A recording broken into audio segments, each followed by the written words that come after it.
Lagi.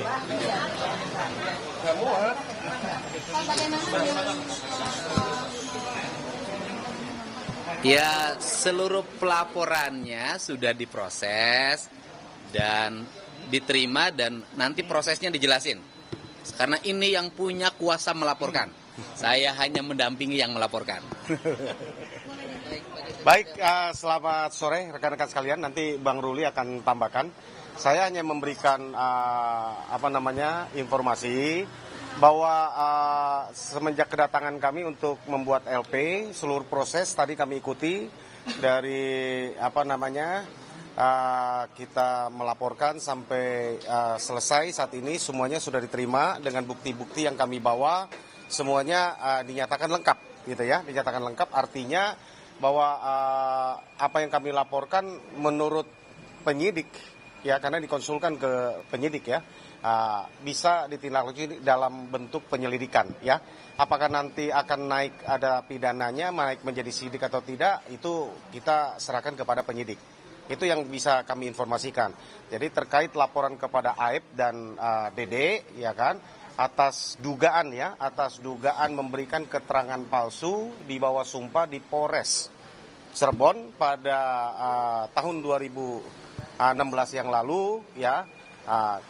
Karena klien kami merasa dirugikan, ya kan, akibat dari pernyataannya yang mereka ini akhirnya mendekam di penjara seumur hidup, ya, 7 orang ini dari 6 orang. Itu demikian. Nah, ini Bang Ruli akan tambahkan ini tunjukkan. Baik, saya yang membuat laporannya atas nama para terpidana. Kiri, Pak.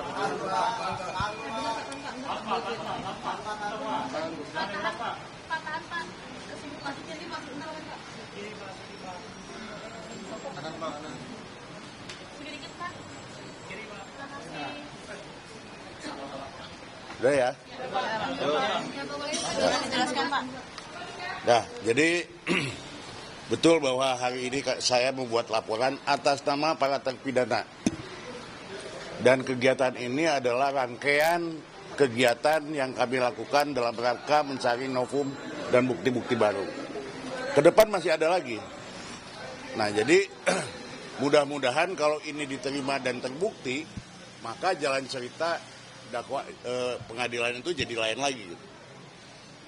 Nah, itu makanya kita membuat laporan ini. Mudah-mudahan ke depan kita akan diperiksa lagi tentunya, dan mudah-mudahan semua diberi kelancaran. Saya kira itu saja. Pasal yang disangkakan 242 mengenai laporan palsu. Pak, berarti itu tadi kan disebutkan bahwa ini akan jadi novum, ya, Pak. Nah, berarti itu untuk kepentingan PK, ya, Pak, ya? Betul. Kegiatan rangkaian yang kami roadshow yang selama ini kami lakukan kan muaranya nanti di PK gitu. Nah, dalam proses PK itu apakah nanti menunggu hasil dari proses penyidikan ini, atau di saat masih prosesnya masih proses penyelidikan laporan ini langsung dijadikan novum, Pak? Nanti kita akan diskusikan dengan semua kuasa hukum, nanti kita akan putuskan di sana. Pak, sebenarnya kesaksian apa sih, Pak? Ya jelaslah kesaksian yang kita laporkan itu adalah kegiatan atau ucapan bohong yang dilakukan oleh Aib dan Dede yang menyatakan bahwa mereka melihat 5 itu yang saat ini ada dalam jadi terpidana itu ada di depan SMP 11. Faktanya mereka nggak ada di situ, tapi dibilang di situ gitu loh. Dan banyak hal yang kita lihat bahwa dilempari di situ. Ya, penduduk sana kita udah ambil bukti-bukti, nggak ada tuh keributan malam itu.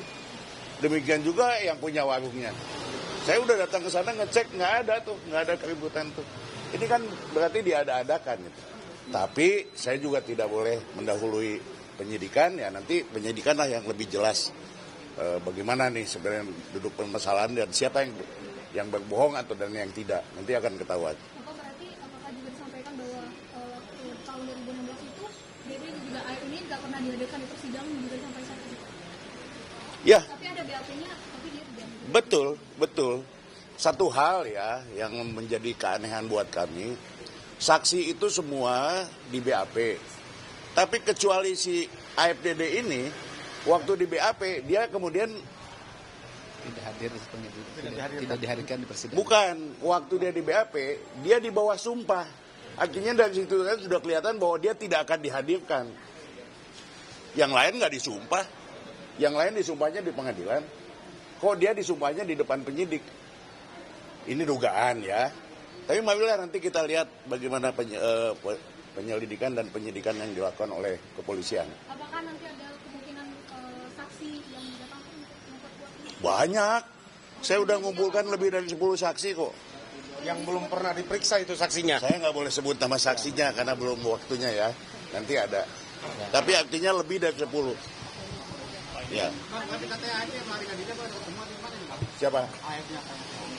Saya nggak tahu AF-nya melarikan diri atau enggak. Ya. Kita lihat ya nanti panggilan polisi dia datang atau enggak gitu. Ya. Soal tentang nasib Kapolda Jabar yang banyak di sini, mungkin harus dipecat atau kebobrokan timnya dalam pengungkapan kasus Vina, mungkin Bapak sebagai tokoh masyarakat melihatnya seperti apa sih Pak? Ya, saya hari ini berfokus pada penanganan laporan dugaan sumpah palsu, kesaksian palsu di depan penyidik, ya kan? Karena bukan dilakukan di depan pengadilan, yaitu yang kita duga adalah saudara AF dan saudara Dede. Nah, kemudian tadi bicara persoalan AF tidak ada. Ayahnya itu adalah warga Kabupaten Purwakarta, Kecamatan Pleret, desanya Palinggihan. Rumah ayahnya ada. Dan kemudian AF di mana posisi hari ini bukan kepentingan kita. Kepentingan kita hari ini adalah kita berkepentingan bahwa 7 orang terpidana yang masih mendekam di penjara harus punya jalan untuk keluar. Ya kan?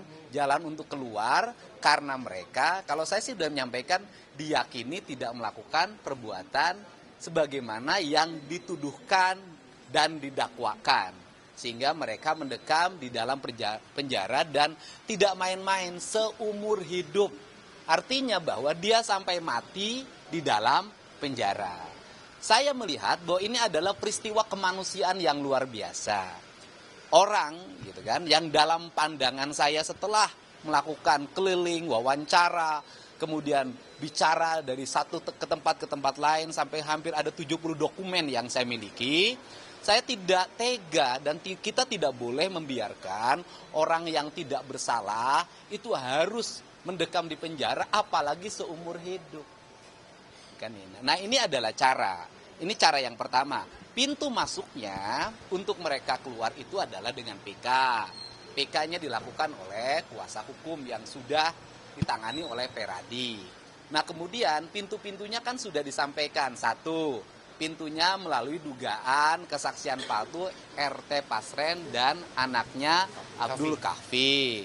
Yang kedua, kesaksian palsu di BAP terhadap terduga AF dan Dede. Memang ada yang berat menurut saya.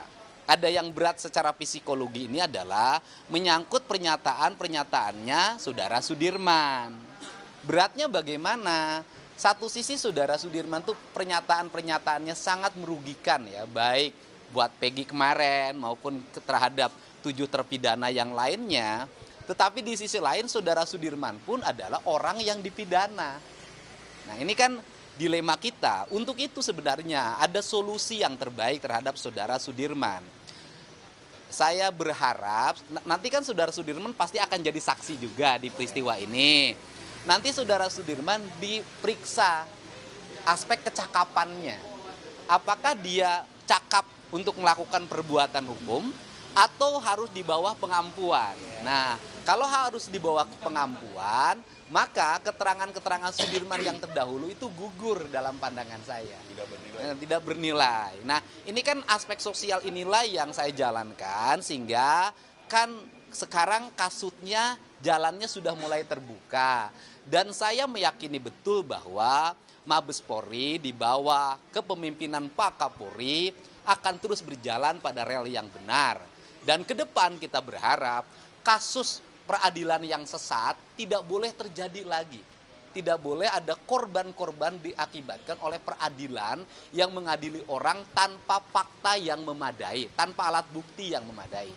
Dan sudah diakui kan bahwa kasus ini tidak dilengkapi oleh Science Crime Investigation kan, tidak dimiliki. CCTV-nya sampai sekarang nggak dibuka. Nah dari sisi aspek teknis sebenarnya kan gampang. Misalnya mereka waktu itu di mana sih bermalamnya, jam sekian di mana, mereka kan punya HP.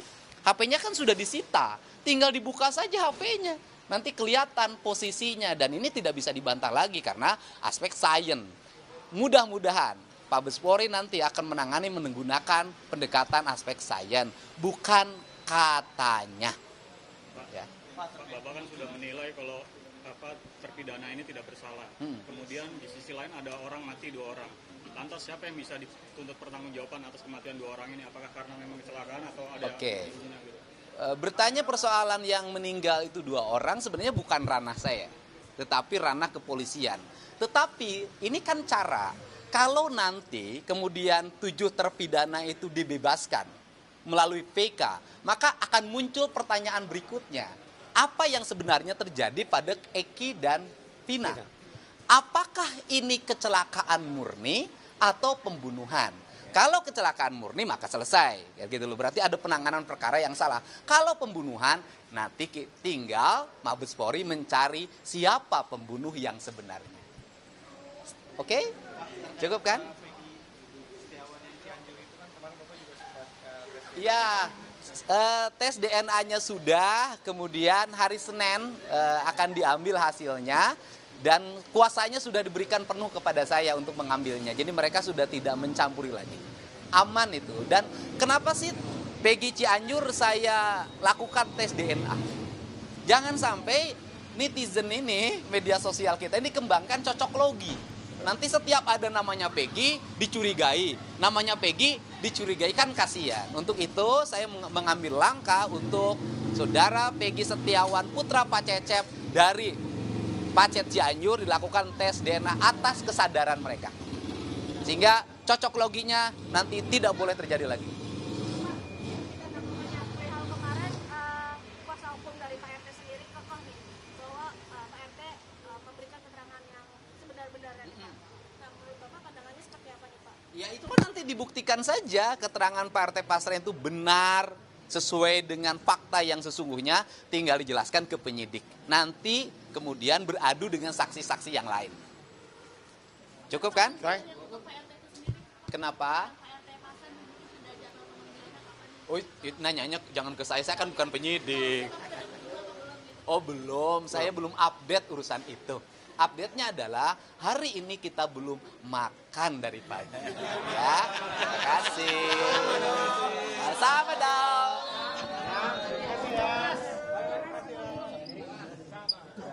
Sama ya, sama. Kita belum makan. Ruli Panggabean.